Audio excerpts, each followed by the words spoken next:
ಕರ್ನಾಟಕ ಸರ್ಕಾರ ಕಾಲೇಜು ಶಿಕ್ಷಣ ಇಲಾಖೆಯು ಲರ್ನಿಂಗ್ ಮ್ಯಾನೇಜ್ಮೆಂಟ್ ಸಿಸ್ಟಮ್ LMS ಎಂಬ ವಿನೂತನವಾದ ಡಿಜಿಟಲ್ ಕಲಿಕಾ ಕಾರ್ಯಕ್ರಮವನ್ನು ಅನುಷ್ಠಾನಗೊಳಿಸುತ್ತಿದ್ದು, ಈ ಹಿನ್ನೆಲೆಯಲ್ಲಿ ತುಮಕೂರು ವಿಶ್ವವಿದ್ಯಾನಿಲಯದ ಪ್ರಥಮ BA ಪ್ರಥಮ ಸೆಮಿಸ್ಟರ್ಗೆ ನಿಗದಿಪಡಿಸಿರುವ ಪತ್ರಿಕೆಯಾದ ಚಂದ್ರಹಾಸ ಎಂಬ ನಾಟಕವನ್ನು ಕುರಿತಂತೆ ತಿಳಿದುಕೊಳ್ಳೋಣ.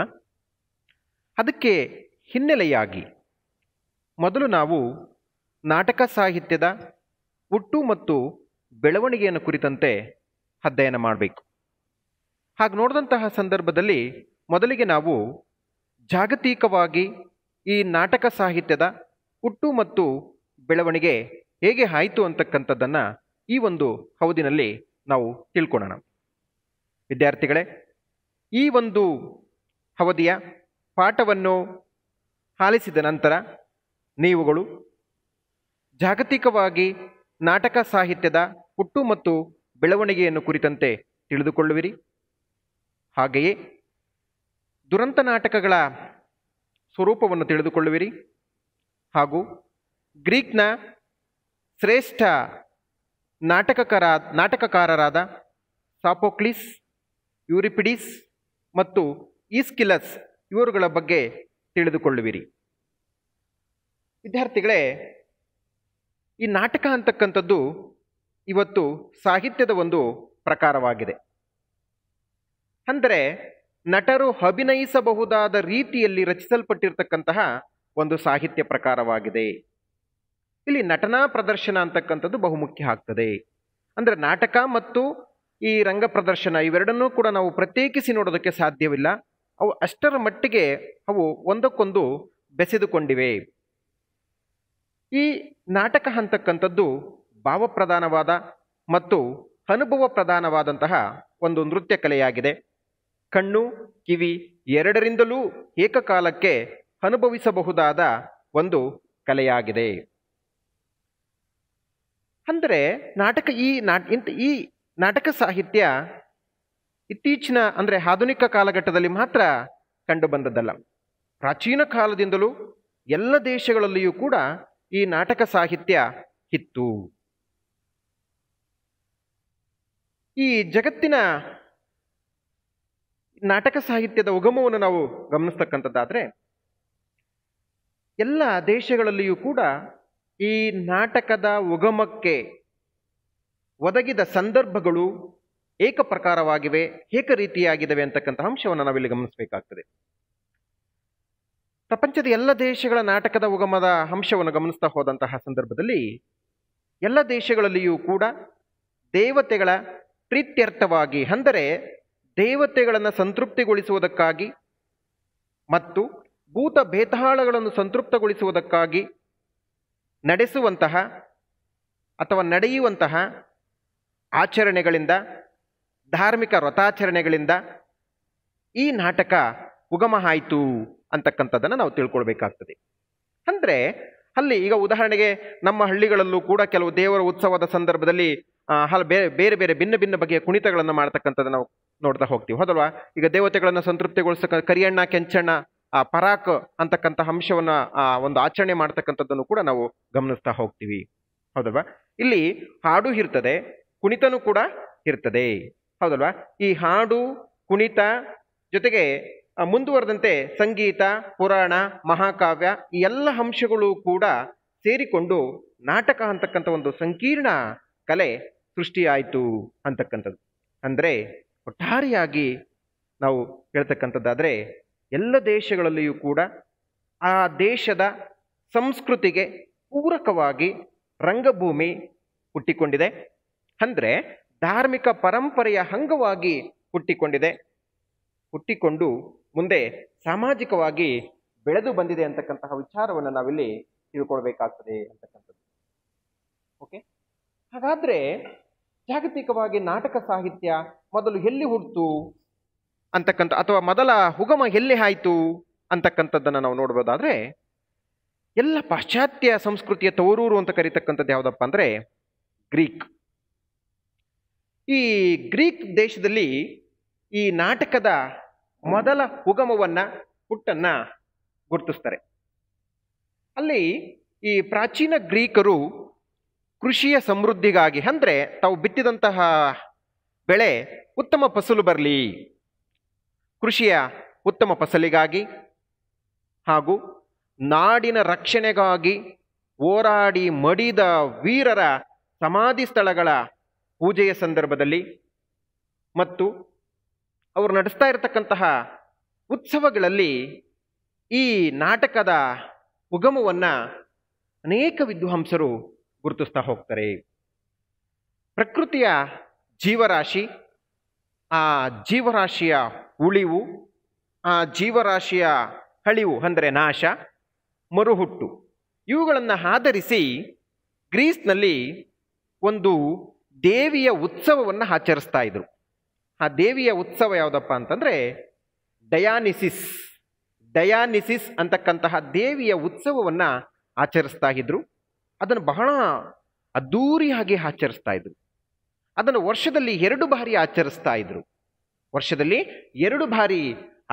ಇದ್ರು. ಈ ಡಯಾನಿಸಿಸ್ ಅಂತಕ್ಕಂಥ ದೇವತೆ ಸಸ್ಯ ಅಧಿದೇವತೆ, ಅಂದ್ರೆ ಪ್ರಕೃತಿಯ ದೇವತೆ ಆಗಿದ್ರು. ಸೊ ಈ ದೇವಿಗೆ ನಡೆಸ್ತಾ ಇರ್ತಕ್ಕಂಥ 2 ಉತ್ಸವಗಳಲ್ಲಿ ವಸಂತೋತ್ಸವ ಅಂದ್ರೆ ವಸಂತ ಕಾಲದಲ್ಲಿ ನಡೆಸ್ತಾ ಇದ್ದಂತಹ ಉತ್ಸವ ಅತ್ಯಂತ ಬಹುಮುಖ್ಯ ಆಗಿತ್ತು. ಆಗ ಆ ಒಂದು ವಸಂತೋತ್ಸವದಲ್ಲಿ ಈ ದೇವಿಯನ್ನು ಕೊಂಡಾಡ್ತಕ್ಕಂತಹ ಡಿಥಿರಾಂಬಸ್ ಎನ್ನುವ ಮೇಳಗೀತೆಗಳನ್ನ ಹಾಡ್ತಾ ಇದ್ರು. ಇಲ್ಲಿ ನೃತ್ಯದ ಮೂಲಕ ಹಾಡ್ತಾ ಇದ್ರು. ಈ ನೃತ್ಯದ ಮೂಲಕ ಹಾಡ್ತಾ ಇದ್ದಂತಹ ಮೇಳಗೀತೆಗಳು ಮುಂದೆ ಅಂದ್ರೆ ಕ್ರಿಸ್ತಪೂರ್ವ 6ನೇ ಶತಮಾನದ ವೇಳೆಗೆ ಸಂವಾದ ಅಂದ್ರೆ ಸಂಭಾಷಣೆಯ ರೂಪಕ್ಕೆ ತಿರುಗಿ ನಾಟಕಗಳಾದವು. ಆ ನಾಟಕಗಳೇ ರುದ್ರ ನಾಟಕಗಳು ಅಥವಾ ದುರಂತ ನಾಟಕಗಳು.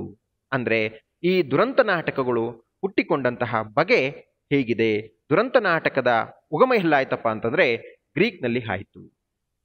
ಓಕೆ, ಆದ್ರೆ ಇನ್ನು ಕೆಲವರು ಏನ್ ಮಾಡ್ತಾರಪ್ಪ ಅಂತಂದ್ರೆ, ಕೆಲವು ವಿದ್ವಾಂಸರು ಇಲ್ಲ ಬೇರೆ ಬೇರೆ ದೇಶದಲ್ಲಿಯೂ ಕೂಡ ಮೊದಲು ನಾಟಕದ ಉಗಮ ಆಯ್ತು ಅಂತ ಅಂದ್ಬಿಟ್ಟು ಹೇಳ್ತಾ ಹೋಗ್ತಾರೆ.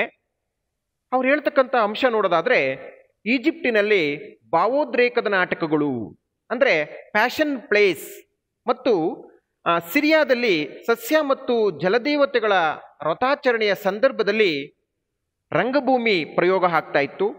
ಇವೆರಡೂ ಕೂಡ ಅಂದರೆ ಈಜಿಪ್ಟಿನ ಭಾವೋದ್ರೇಕದ ನಾಟಕಗಳು ಮತ್ತು ಸಿರಿಯಾದಲ್ಲಿ ನಡೆಯುತ್ತಿದ್ದಂತಹ ಆಚರಣೆ ಮತ್ತು ಉತ್ಸವ ಇವು ಗ್ರೀಕ್ನ ನಾಟಕಗಳಿಗಿಂತಲೂ ಕೂಡ ಪ್ರಾಚೀನ ಅಂತ ಅಂದ್ಬಿಟ್ಟು ಹೇಳ್ತಾರೆ. ಆದರೆ ಸಂಭಾಷಣೆ, ವಸ್ತು, ಪಾತ್ರರಚನೆ, ಪ್ರೇಕ್ಷಕನ ಮೇಲೆ ಬೀರ್ತಕ್ಕಂತಹ ಪರಿಣಾಮ, ಇವುಗಳೆಲ್ಲ ಅಂಶಗಳನ್ನು ನಾವು ನೋಡಿದಂತಹ ಸಂದರ್ಭದಲ್ಲಿ ಅತ್ಯಂತ ಶ್ರೇಷ್ಠ ನಾಟಕಗಳು ಹುಟ್ಟಿದ್ದು ಎಲ್ಲಪ್ಪ ಅಂತಂದ್ರೆ ಗ್ರೀಕ್ ದೇಶದಲ್ಲಿ ಅಂತಕ್ಕಂಥದ್ದನ್ನು ನಾವು ಗಮನಿಸಬೇಕಾಗ್ತದೆ. ಓಕೆ, ಹಾಗಾದ್ರೆ ಈಗ ನಾನು ನಮಗೆ ಒಂದು ಅಂಶವನ್ನು ಹೇಳಿದೆ, ಜಗತ್ತಿನ ಎಲ್ಲ ನಾಟಕಗಳು ಕೂಡ ಮೂಲತಃ ಧಾರ್ಮಿಕ ವ್ರತ ಆಚರಣೆಗಳಿಂದ ಹುಟ್ಟುಕೊಂಡಿದ್ದಾವೆ ಅಂತಕ್ಕಂಥದ್ದು. ಹೌದು, ಹಾಗೆ ಈ ಇಂಗ್ಲೆಂಡ್ನಲ್ಲಿ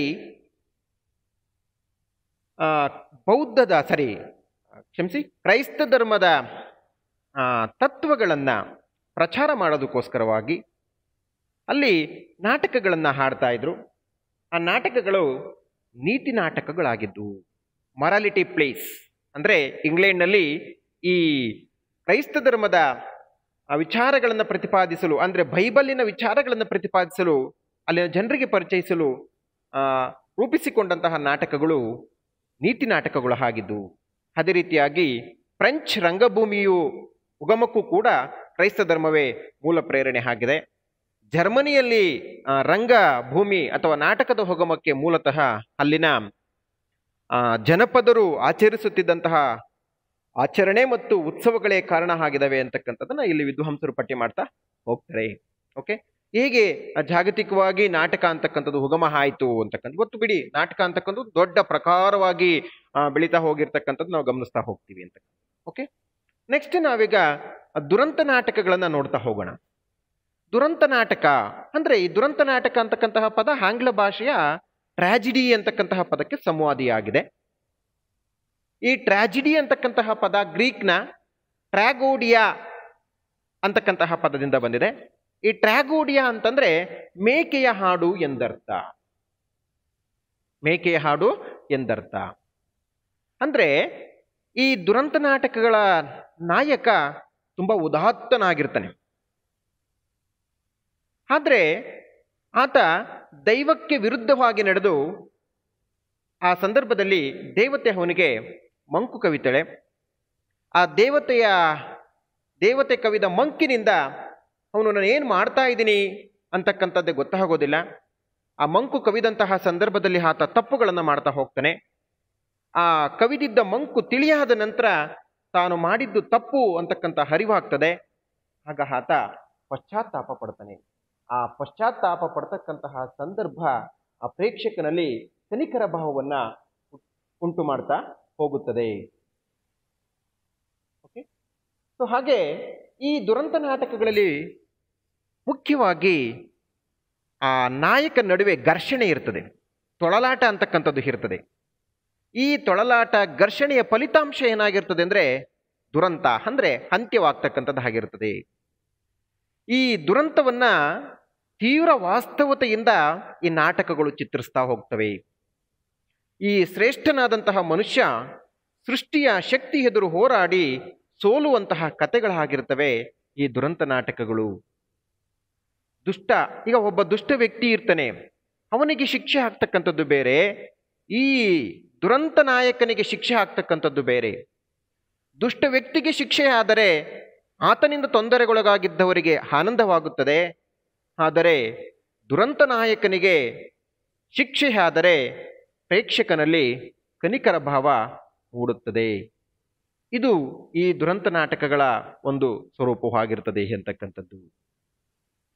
ಈ ಗ್ರೀಕ್ನ 3 ಶ್ರೇಷ್ಠ ನಾಟಕಕಾರರಾದಂತಹ ಸಾಫೋಕ್ಲಿಸ್, ಯೂರಿಪಿಡಿಸ್, ಈಸ್ಕಿಲಸ್ ಇವರುಗಳು ಜಗತ್ತಿನ ಶ್ರೇಷ್ಠ ದುರಂತ ನಾಟಕಗಳನ್ನು ರಚನೆ ಮಾಡಿದರು. ಇವತ್ತಿಗೂ ಕೂಡ ಆ ನಾಟಕಗಳು ತುಂಬ ಪ್ರಸಿದ್ಧಿಯನ್ನ ಪಡೆದಿವೆ ಅಂತಕ್ಕಂಥದ್ದು. ಅವರು ಈ ದುರಂತ ನಾಟಕಗಳನ್ನು ಹೊಸ ಮಾದರಿಯಲ್ಲಿ ಚಿತ್ರಿಸ್ತಕ್ಕಂತಹ ಒಂದು ಪ್ರಯತ್ನವನ್ನು ಮಾಡಿದ್ರು.